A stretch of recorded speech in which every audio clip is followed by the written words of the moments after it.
Are you ready to take control of your life and join a community of like-minded women who are on a mission to live their best lives too? Healthier, happier, and wealthier? Then get ready to find the support and motivation you need to pursue your passions and goals. Get ready to develop the courage to step out of your comfort zone and try new things. Join the My Best Life Tribe membership today and unlock a world of opportunities, empowerment, and sisterhood. Our exclusive community offers courses, collaborations, workshops, events, and so much more. Don't wait any longer to start living your best life. Visit our website, www.DrStemmy.com, and become a part of something truly special. My Best Life Tribe, where women thrive together. www.DrStemmy.com. Are you ready to bounce back? Welcome to the Bouncing Back podcast with DrStem, where resilience meets inspiration. Join us as we explore powerful stories of overcoming adversity, share expert insights, and discover the tools you need to bounce back in life. Whether you're facing challenges or seeking motivation, you're in the right place. Let's dive in.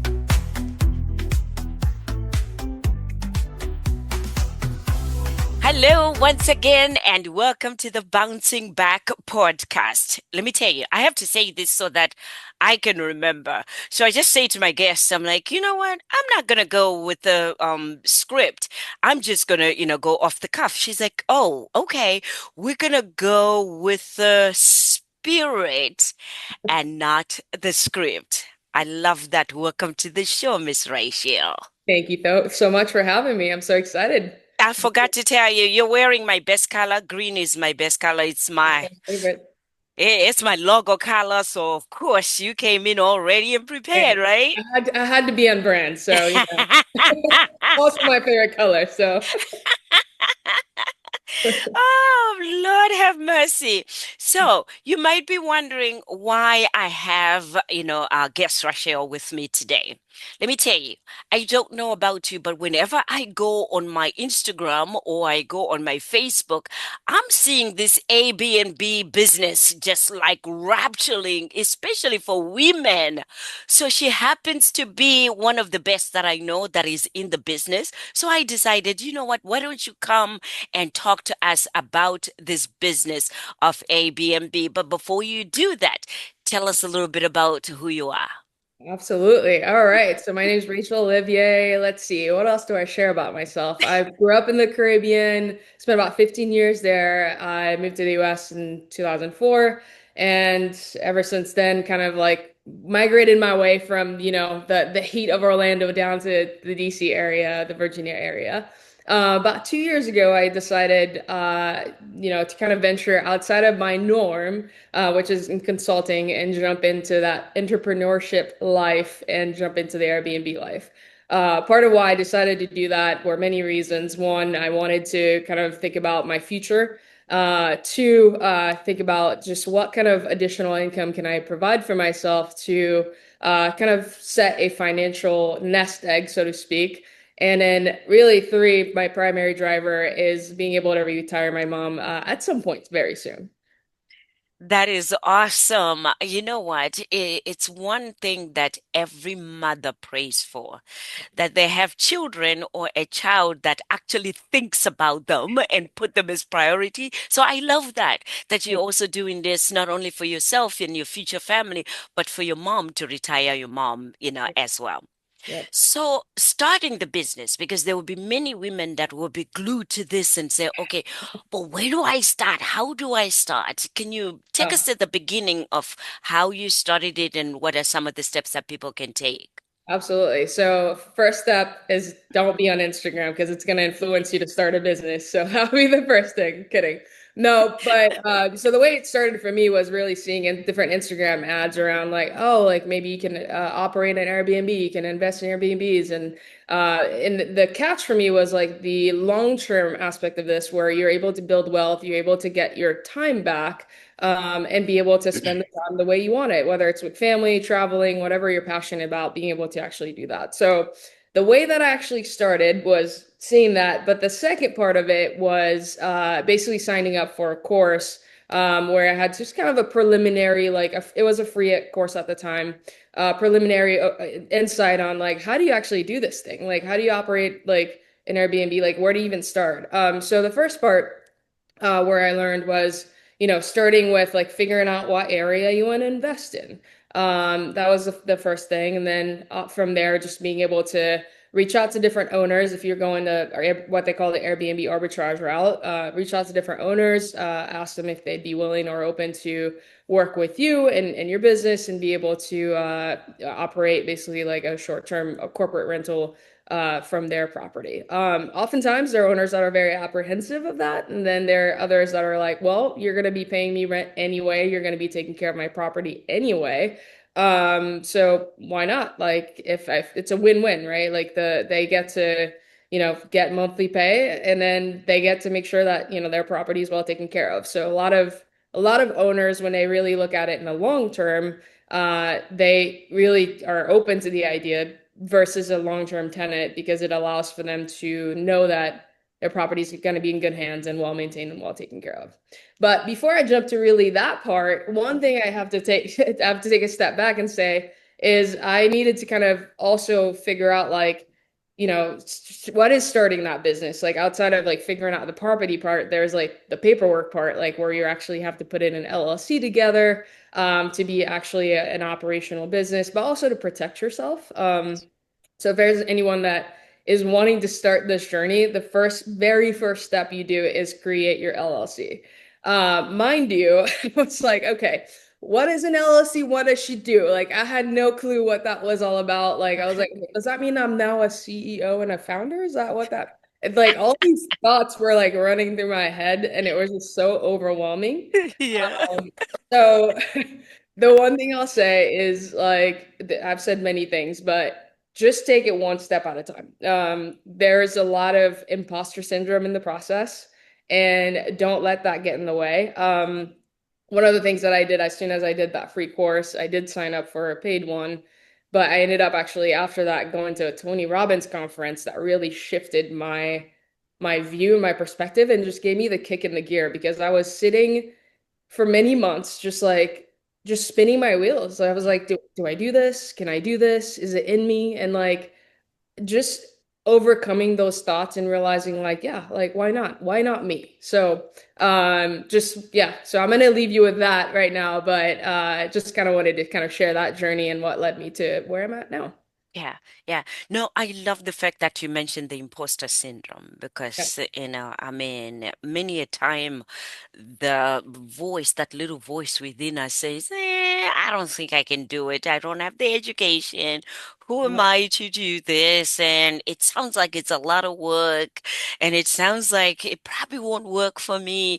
And for those of you that were wondering what imposter syndrome is about, that's, some of those are some of the little inner voices or inner self-talk that happens.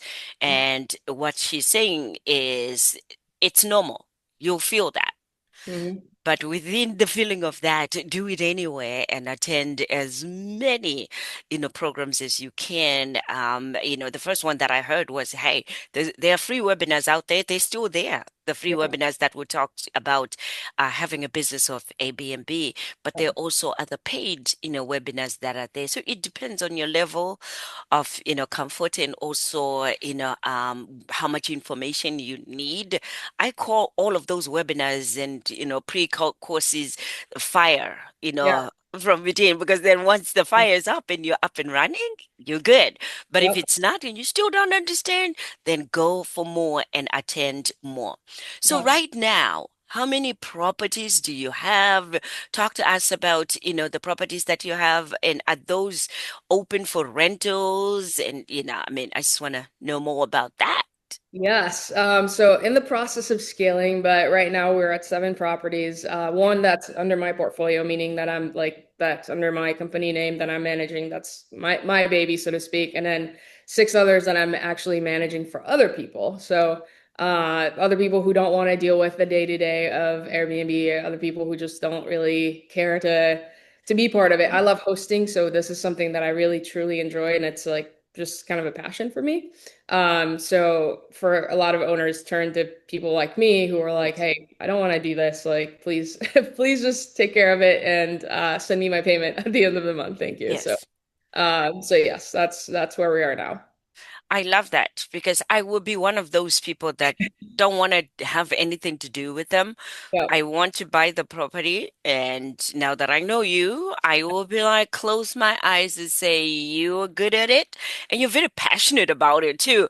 So to me, to book people, make sure the place is cleaned, and then it's open for the next renters that are coming in, that would be, way lot. But for those of you that are looking at it and saying it's a lot of work, that's where she gets the baton. You get the property, give her the baton and say, listen, you hire the cleaners, you make sure our property is ready and available, and you make sure that it's, put in the Airbnb website where the availability is. Because I've had, the time to say, show me. And she goes through the websites and I'm like, this is just like right, I mean, operating a plane. That's a Yeah. lot of websites and everything. It is a lot. It is a lot. Oftentimes people know, this business as just Airbnb, but there's so many other, because Airbnb's built a really great brand for themselves, but there's so many other like online platforms that we have to put like properties on. Like you have Booking.com, we have VRBO. So like being able to like interact, like have all the properties integrated into those systems in addition to some others that I'm not listing and are also our private booking website too. That you get to put those properties on if Yeah. if hired. Yeah. Okay. What is your website again where they can It's restingpearlproperties.com. Oh, well, you know what? I will also put that link wherever you'll be seeing this this interview that we're doing today. So, would you recommend this business? Yeah. Yes and no. And what kind of people caliber would be ideal for having a business like this? Yes. So I will say, and I'm gonna be honest, it is Yeah. not for the faint of heart. Like Yes. it is like I think Instagram or social media makes it seem very easy. And to some, sure, that's great. But for me, there's been a lot of trial and error, there's been a lot of like challenges and there's been a lot of just, painful days of like feeling encouraged and discouraged at the same time. Like you have a win, like an exciting day where it's like, oh, we're gonna get many bookings, and then you have something happens like and you just get really frustrated. But I would say if you are passionate about like hosting people, like in my personal life, one of the things that really fulfills me and brings me a lot of joy is being able to have people over and to prepare a meal for them. Like I've been hosting Thanksgiving at my place for the last like 6, 7 years, like with my Yeah. friends, like, and I'm the only one that cooks. I'm like, you show up and I just take care of you because I just love taking care of people and I love Yes. being part of their journey and I love making them feel good and all that stuff. So if you have that desire and that passion, then yes, like if you enjoy interacting with people and you love spending time with people and you want to be part of people's journeys, like absolutely. Because you're gonna encounter a lot of like really great people and you're gonna encounter very challenging people as well Yeah. who just really are gonna give you a run for your money. Like you might be on a call with them every minute of the day because they're just really frustrated about maybe one thing that didn't go right in their stay. So obviously people pay a lot of money to be on vacation with their families, but the main thing is to really be able to like know hospitality as well, like and be able to really make them feel comfortable, make them feel welcomed, and if they have an issue that they bring to you, being able to really promptly resolve that without fighting them on it, but really kind of understanding their pain point, understanding where they're coming from, and finding a mutually agreeable resolution to whatever issue that they're having. Yes. Yes. I don't know about you, but if you're listening, I would want a host like her because then, yes, people will have, I mean, different challenges or also different wants when they rent a property. And to have a property manager that is prompt like that, but that is also patient and that addresses those issues, I mean, with the grace that she's explaining it here, I think I would want that because when you own property, it's about repeat business. And Mhm. repeat business comes from people that are really really happy with their stay. So what she's also saying is, if you're a person that loves to host people, how it relates to this business is I have had, the opportunity to observe and see, her own property and the way that it's decorated and designed. I just want to go over back, over and over and over again because she makes it even more than home away from home. Because when you go to, I mean, a place where you rent an Airbnb, you want to be comfortable. You want to have a feel of a little bit of luxury. If you're like me, I like to have this luxurious feel. And it felt luxury from the moment that you walk into the home, in the kitchen, go into the hallways, the bedrooms, and I'm like, okay, I want to come back here over and over again. So that's why it's important because you are constantly on a revolving, way Yep. preparing for more customers, new customers to come in. And what she was saying is sometimes the customers love it and they say, "Oh, we love it." And then you get another one that comes right after that and says, how come you don't have this kind of coffee in here? Or how come you don't have this kind of extra chair?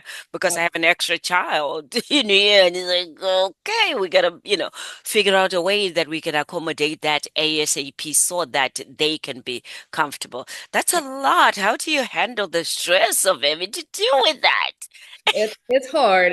I mean, when I say it's hard, I don't want people to think of Yeah. this like, no, I can't do it. You can. Yes, you can. Like, one of the things that I'll say that really has changed the trajectory of what I've been doing is Mhm. finding really good community Yes. of people that are in the same circle, in the same realm, in the same basically business, so to speak, who I can talk to, who I can kind of really just be able to share like the highs, lows, and the not so great days. And that's been kind of one of the biggest I would say like shifts, I guess, for me. Like Yes. I invested in different programs, and I finally found one. I think it was like sometime last year where the community itself was just has been so wonderful. The Yes. mentor she's been just such a phenomenal mentor who curates a community of just like us not being competitors, but us being friends and supporting friends. And it's been such a beautiful community to be a part of and very different from others that I've been, part of before. So, um, all that to say, surround yourself with really good people. Surround yourself with people who are going to elevate you and not dim your light because you're doing something that's maybe different from what they're doing. And be afraid to cut people out too that are not, aligned to like your vision, your journey, and your life. And yeah, that would be kind of like my initial thought on that. Yes, yes, really good, really good. So take a risk is what Yeah. I'm hearing. Yes. I mean, if it's something that and I always talk to everybody I talk to, in including Miss Rachel, to say, listen, if somebody else did it, is doing it, you can do it too. Yeah. Yeah. My motto, I've had this motto since college. It's like screw it and do it. Okay, you can tell Uh, that's a younger generation. They will come yeah. up with something that works, and Screw it I and do like it. that. Screw it Uh, and do it, Screw it which and do it. means, I think I'm gonna need to have a shirt for this at some point in time. I've always said that, but yeah. yeah, To which your point, means, actually, just now I started reading a book. It's called Uncomfortable Either Way. It's by one of my mentors, and he just launched it last week. And it was just kind of really eye-opening because he was talking about like you can do the things that are, that are challenging, but it'll be comfortable, but you can stay complacent. And that also is going to be uncomfortable because at the end of the day, you're going to look back and be like, well, I coulda, shoulda, woulda. And I refuse, I refuse to live my life asking what if. That's yes, always kind of been the last, I don't know, 6 years. Like I've had this big, I don't want to call it epiphany, but it's been a thing and a theme in my life where I'm like, I don't want to live my life asking what if? What if I had taken this risk? What if I had taken this leap? And honestly, I took the leap, and there are times where it's like it is challenging, but I don't regret it. I don't regret because it's made me very different. It's made me think differently. It's made me look at life very differently. And it just is exciting to be doing something for me for a change.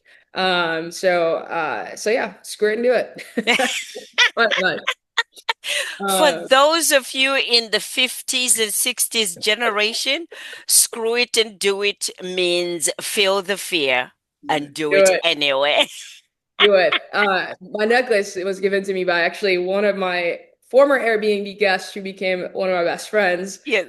which is again a crazy journey. But that basically says faith over fear, and it's a Yes. constant reminder of like just have faith in yourself, have faith that things will actually work out. Yes. Obviously, do it in the realm of like making sure that you have the right support, making sure that you're whatever leap that you're going to take, like you are really sure about it. Because if you're not sure, if you feel like "Ah, I'm going to do it just for the heck of it, like, Yeah. or I'm going to do it just for the income, like you really have to kind of be thinking about your why, because your why at the end of the day is what brings you back when days are hard, to just kind of keep going and keep having the momentum to keep pushing forward.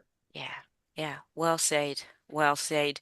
Now, when you close your eyes and somebody's watching this and they're asking, so who's your ideal client and what do you promise them? What do you want them to know? My ideal client is someone that is not afraid to spend money and like take a risk and be able to hire a really good property manager. Our fee is a little bit higher from like your standard property managers because one, we're a boutique property management company, but also we provide a service that's very different from others. It's not just hand the keys to guests, but it's providing experiences. It's making sure that we're working closely with owners and making sure that we're addressing any issues that owners might have or any apprehension that they might have and being really responsive in the process, not just with the guests, but with the owners and really setting each owner up for success, like providing insight on like how do you set up your property? What are the things you need to make sure you have, like versus your typical short-term rental property manager who is just going to sign a contract and just answer guests and hand the keys and then that's it. We are very much all about just kind of elevating the guest experience and to what you said earlier, being able to provide such an experience that guests remember it and want to come back for more. Yes. Yes. Thank you, thank you, thank you for that. Any other last words of encouragement for those that are saying, okay, I think I'll go for it? Last words of encouragement.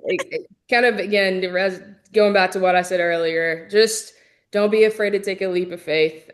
Trust yourself, trust your gut. If your gut is feeling like, okay, I can do this, like, why not? Why not me? Go for it. Like, you have nothing to lose.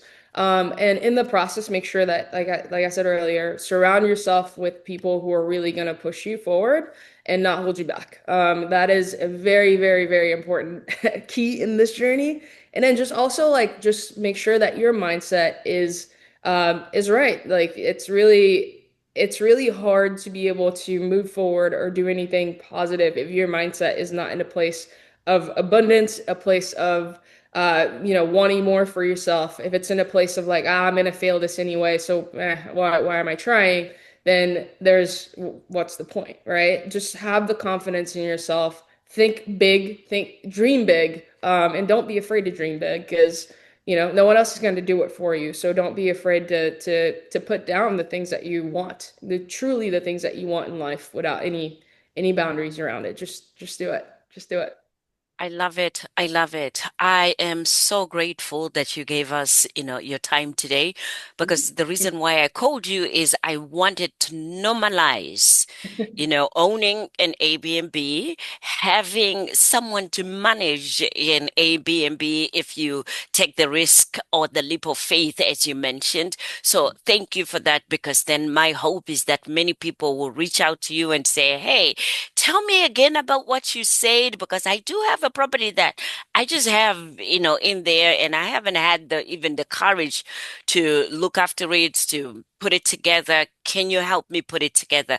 Yeah, That's what, one of the services that you provide, which I really love because then that helps the owners to sit back, relax, and just enjoy their exactly. proceeds, right? Enjoy the profits, the revenue that you get from it.